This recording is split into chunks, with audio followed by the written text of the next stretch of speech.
What's up, y'all? It's Patrina Dixon, the It's My Money Lady. It is time for another solo episode. This particular episode is going to be a recap of 2023 with the Money Exchange with Patrina Dixon. And it's also going to give you a little bit sneak peek into 2024 and tell you about a wonderful experience I had in 2023 that's going to lead to what I'm going to claim as a successful 2024. Those of you that have never seen me, in a reintroduction to those of you that have been following me for some time, my name is Patrina Dixon. I am a speaker, and the topics that I speak on are financial topics as well as entrepreneurship. And my goal is to help people be financially astute. I teach what I call the financial fundamentals. So saving, budgeting, cash flow management, as well as earning extra money with side hustles. And I teach them how to become entrepreneurs, the steps that they need to consider when doing so. I do that in live person workshops as well as keynote speaks. And I also have a blog, a podcast, and a YouTube channel. So there's tons of ways that you can get information to help you along your financial and entrepreneurship journey. So let's first talk about a review of 2023 from a podcasting standpoint. Somebody asked me today, why podcasting? Why? And I love talking. I love talking about the topics that I'm really interested in, but also learning from others as well. And I love to talk. And I love to talk about those things. And podcasting is another way. There's people learn differently and people like to consume information differently. And this is one channel that they can find information out about the things that I teach people about or help people along their journeys. And so that's why I do podcasting. I have so much fun doing so. I interview amazing guests who tell their stories of triumph in the personal finance space or entrepreneurship space. So that's why I podcast. So 2023, what has happened in 2023 as it pertains to my podcasting journey? One, I moved to a platform called Libsyn. That is now my podcast host, which is amazing. I've had wonderful experience with Libsyn thus far. I get great analytics that me and my podcast operation manager uses to help make this show better, help deliver more to you and what you're looking for. I've consistently stayed on the schedule of first and third Tuesday of every single month. So that's amazing because I used to podcast when I got time to podcast, but now I'm on a schedule. So every first and third Tuesday of every single month, you can get a new episode of the Money Exchange with Patrina Dixon. The other thing is I began leveraging video content from the audio podcast because I had recorded on Zoom, and Zoom allows you to capture the audio as well as the video. So I started leveraging the video aspect or part of the recording on YouTube. So it actually helped me to consistently drop YouTube episodes on my channel as well. The other thing is I began using audiograms as a part of the promotion of the podcast episode. So that has been really good. I've also, because I have a specific Instagram page for the podcast, most guests, when I have the interview style shows, they also have Instagram. So I invite them as collaborators when I promote the episodes online as well. So that also has helped with downloading or listening to the episodes. So that's what I did in 2023 to help the show along, and followers and listenership, and actually getting guests on shows. So that is 2023. In 2024, I'm actually considering where I record. Today, I record on Zoom, and I leverage the Zoom recording in the ways that I just told you. I'm considering, actually, I will be moving to Riverside. So I don't have experience on Riverside yet. I have read some of the reviews. So I'll let you know when I do another recap of how Riverside was. So I'm moving to Riverside. So the next episode that you'll see and hear will be done on the Riverside platform.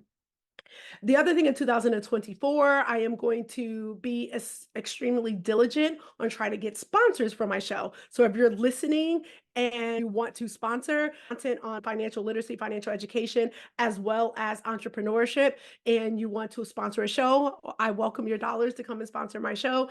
I do have a wide listenership across the world. So a lot of United States, of course, because that's where I'm located, but outside of the United States as well. The age demographics, I can provide you all of that information as well. So if you want to sponsor a show where we try to bring forth episodes to educate and provide practical information that people can execute on within their personal financial education journeys, as well as their aspirations to be entrepreneurs or current entrepreneurs that need a little bit more and can listen to established entrepreneurs and how they got started, one from a financial side and then being successful in different industries. I'm your show to do that. So I do sprinkle in solo episodes. I did in 2023. I will continue to do that in 2024, such as the one you're seeing here today. I did several in 2023, so you can go and take a listen to those as well.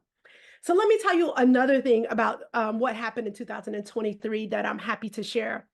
I was one of over 2,000 Black women entrepreneurs. Let me just say that again, over 2,000 Black women entrepreneurs. So Black women entrepreneurs is one of the fastest growing entrepreneurship demographic in the United States and maybe even beyond. But over 2,000 applied for the Goldman Sachs 1 million Black women, Black in business program. Over 2,000. I was one of 150. So, well, I was, one of 150. So me and 149 other Black women business owners was accepted into this program. It was amazing. That's all I have to tell you. Amazing. So people ask me, why was it amazing? On so many different levels. One, in order to be selected, you had to go through an interview process. It was a panel interview process, and this is after applying. So filling out an application online about your business, your expectation with your business, where you are today, what I expect to do going forward, etc. So you fill out this application, and then from there, you get this, you're invited to be interviewed for the process. And it was a panel interview, and I felt like I killed the interview. One, I'm passionate about my business. I know my business inside and out. I know its mission. I know why I got started. I know what I'm trying to do and the goals for the business for 2024 and beyond, actually. And so I felt like I did really well. The very last question, the absolute very last question of the interview is where I got stumped. It really actually bothered me, to be in full transparency. So did really well. It was, I don't know, half hour or so long interview, panel style. And then I got that question at the end. And I took some time. I feel like the way that because I think I'm really great on my feet, right? I can, answer questions. Like I said, I talk for a living. I've worked in sales organizations for many years, and I knew that I didn't have a direct answer to the question, but I knew, like, I didn't know it was the last question, but it ended up being the last question. And like I said, I really didn't have an answer prepared for it. And the question was this: what is your exit strategy? I didn't have an exit strategy, y'all. And really, in some regards, as I sat in that chair, I was not sure that I wanted an exit strategy or should have an exit strategy. So I really didn't know how to answer the question. But again, I like to say that I'm great on my feet, right? And as I begin to restate the question, the words came to my mind as to how to answer the question and why I wanted to be a part of the program and how that could parlay into what my exit strategy will be. Thank me for the interview, kind of told me what would be next and things of that nature. And y'all, when I got off of that interview, I'm like, oh my goodness. I felt so confident about the entire interview until I got to that question. Like I said, all the other questions I knew cold. I talk about my business all the time. I'm interviewed about the business. I fill out a lot of great applications about the business. I just know I know what my team and I are trying to do. That question I'd never been asked. That question I never thought about. So I really thought I was not going to get into the program. After it was over, I remember running downstairs telling my husband, like, oh my gosh, I can't believe I bombed right at the end. And then I went to my notes after that. Okay, when am I supposed to find out if I got into the program? So I waited that out. I don't want to say patiently, impatiently, I waited that time out, had it on my calendar. I didn't hear anything. So I responded to confirm that we will hear regardless if we're in the program or not. And I received response saying, regardless, if you're in the program, you'll get the congratulations response accordingly. And if you're not, you'll be notified accordingly. Hadn't heard. So the week was coming near an end to where we were supposed to find out. Lo and behold, you all, I got, oh my gosh, I was so excited to get that email. I did get into the program. I was one of 150 other Black business owners women Black business owners that got into the Goldman Sachs 1 million Black in business program. I was part of cohort 4. Believe in yourself, believe in yourself. And if you don't know something, you don't know. You don't have to use the words that you don't know. You can respond, be confident in your response, and then don't beat yourself up. However you did or however you answered the question, that's how you answered the question. And then prepare. Like I prepared for the interview, that question I just didn't prepare for. And I felt, because I was wickedly prepared for the other part, because again, knowing my business the way that I do, I didn't know that part. But that's actually why I wanted to be a part of the program. It's fully funded. We traveled in for orientation in September for both the New Jersey and the New York offices of Goldman Sachs. We got to meet the other women that was accepted into the program, which was amazing. So there, right then, you had a sisterhood of other Black business women that were, CEOs in various different industries, some in my same industry. I knew actually a couple people that was accepted, so I knew them, saw them at the orientation. And then, y'all, the work began. Oh my gosh. It was so rigorous. Oh my gosh. But you know what I love most about it? Because I've been in business for, 7+ years, and, growing my business, we began to perfect things, refine things, and evolve as we go along each year. I grow, I learn more, I, invest in myself to learn more so that I can better serve the people that I serve within the business, make the impact that I make to the communities that I do so. But we learned a lot. And what I loved most was the accountability, right? It was not you're just answering things to answer. It wasn't you was just showing up to calls or meetings. We were assigned a business advisor. We were a part of a growth group. We got curriculum every week. So it was like we went through a program that had a defined curriculum, that had homework assignments to it, that was tied to your business. It was we still had to work within our business, right? We still had to do the work so that we were still earning money within our business, expenses, doing all the things what we normally do. But then we had this program that had us focus. For me, I focused in a very different way. As personas. Who the heck am I talking to? Who is buying from me? Who do I want to buy from me? And who are the people that make the decisions on those purchases? Conceptually, I probably have thought about that, but had not focused on it the way that I did within this program.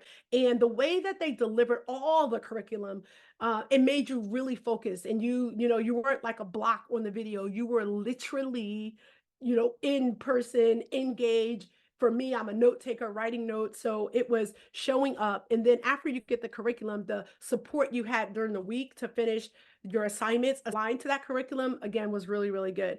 So for me, a lot of people, I'm going to say me, forget a lot of people, me, I was trying to sell to everybody in different ways, but trying to sell to everybody on the various different platforms, delving down into that, and then actually working with my team, because they know they're deep in the business as well, trying to figure out that the answers to those questions for the things that I am focused on bringing revenue and profit in was done in a very different way through this program. SMART goals, although I've heard of SMART goals, I want to say I've had SMART goals, but developing SMART goals aligned to what I'm trying to accomplish in 2024 for the business was, again, amazing.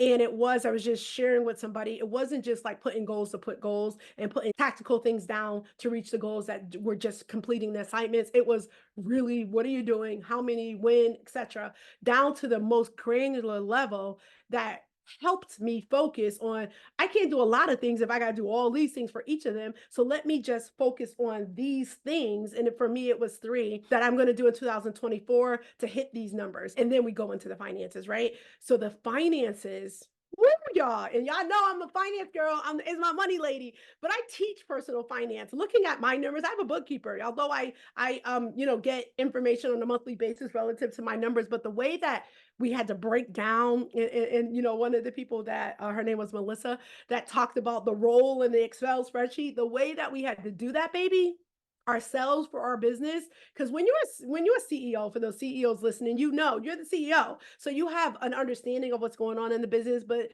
then you hire in people to do the things you're not great at. Well, that's what I do. So there's people doing certain things within the business. You have a pulse on it, but you're not in it like that. The way we had to get in our numbers within our business to tie to our goals, to ensure that the personas, like all the things were connected. Me, I'm an executor. Like, if you don't know me, and I tell people I execute, I don't just go to things to go to things. I'm executing. So I began executing on some of these things while I was still in the program. It was a 10-week long program. I can't even tell you how I began to see revenue generation in a very different way, and profit generation in a very different way. Now, I didn't tackle, so the revenue increased right while I was within the program. So then I had to work on the expenses side, right? Because revenue and profit is two different things. So the expenses change had to also happen, but that happened secondarily, right? And being a business, you have to have some expenses, but the way that this was, it made me think about the expenses that were needed to get to the revenue goals that I have for 2024, and the way that I looked at that. And woo, I can't thank Goldman Sachs enough. I can't thank 1863 Ventures enough for what they did in creating this program, believing in Black women business owners, and wanting to see us succeed. I just got to tell you, you all, it was amazing. Definitely, I got paid when I did work. Like, y'all, I'm about that bag, y'all. Y'all already know me. But what I was not doing, in full transparency, is um, having a level of cost of goods tied to my time to complete a contract. And let me tell you what I mean by that. I do a lot of in-person speaking and coaching, etc. Oftentimes I have to, sometimes I'm interviewed before I get the job, or the contract, I should say. And then sometimes and then after being interviewed, I have to follow up before we sign a thing at the bottom line. Each time I have interactions, or so that could be a half-hour conference call or video call, etc. I was not accounting for the money for my time to do that. Say that I was going to get a job for $50. I charge $10 for a half hour of my time. If I had to get on 2 calls in order to get this $50 job, the cost of goods was $20. So I really made or profited $30 from that particular event.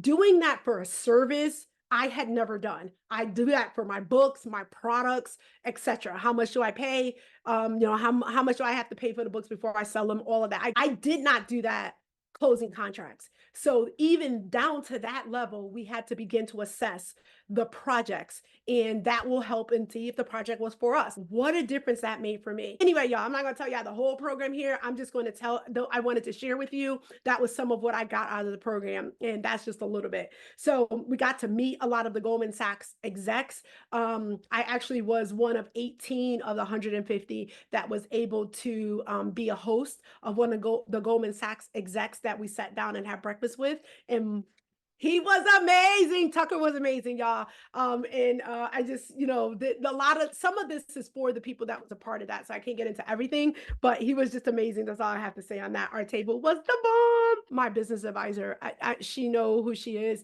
I thank you. Her name was Y. Lori. She was flexible. I'll say that. She was able to provide real-time responses. She too is a businesswoman, and she was able to provide things that helped me. After each session, I executed on something she shared. I'm so appreciative of the time that she spent with us. I know it was a part of the program, but still it was her time. I appreciate the way she poured into us when she did come to the sessions. So I can't thank you enough. All the people that was a part of the program. I'm going to continuously talk about this program. So follow me on that. I'll drop the link about the program, down below in the show notes. So check that out so you can just see. I'm not sure if they're going to, I think we were the last cohort of what they call the pilot. So there may be another iteration of the program. So follow me. I'll continuously share, I'm sure, as being an alum. So we were Goldman Sachs that we'll get information and we can share with people that we know that are small business owners that can benefit from the program. That is a recap of what I'll give you of the program.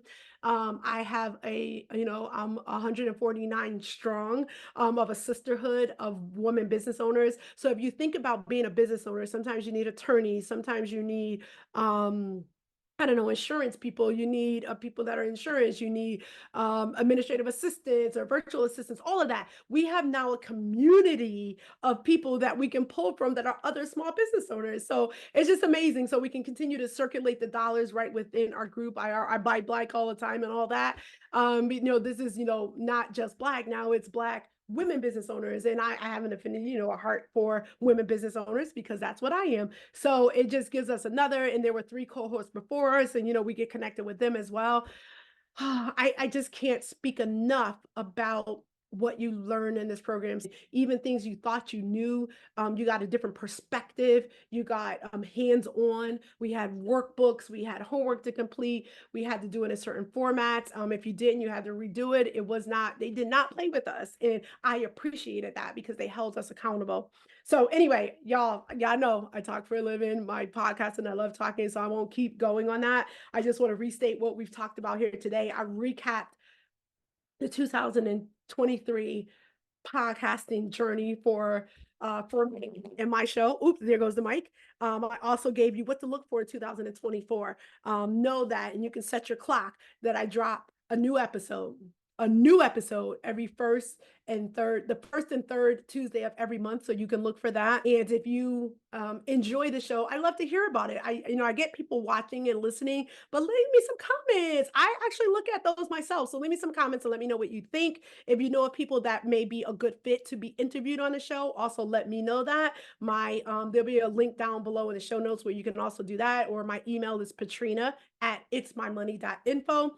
So also the Goldman Sachs program, can't tell you enough about that program. And hopefully me going through that program, graduating as a 2023 cohort 4 scholar graduate alum, that I can better serve you in the podcasting arena, in the other arenas that I provide financial information. So I appreciate you. Thank you. I wish you all the best in 2024. Thank you for hanging with me. I appreciate you and rocking with me and being part of the It's My Money community. Again, Patrina Dixon, speaker on financial education and entrepreneurship, and hopefully we'll work together one day in the future. And any sponsor, if you want to sponsor this show, please reach out, Patrina@itsmymoney.info, or drop down below for my contact information. You all make it a great day.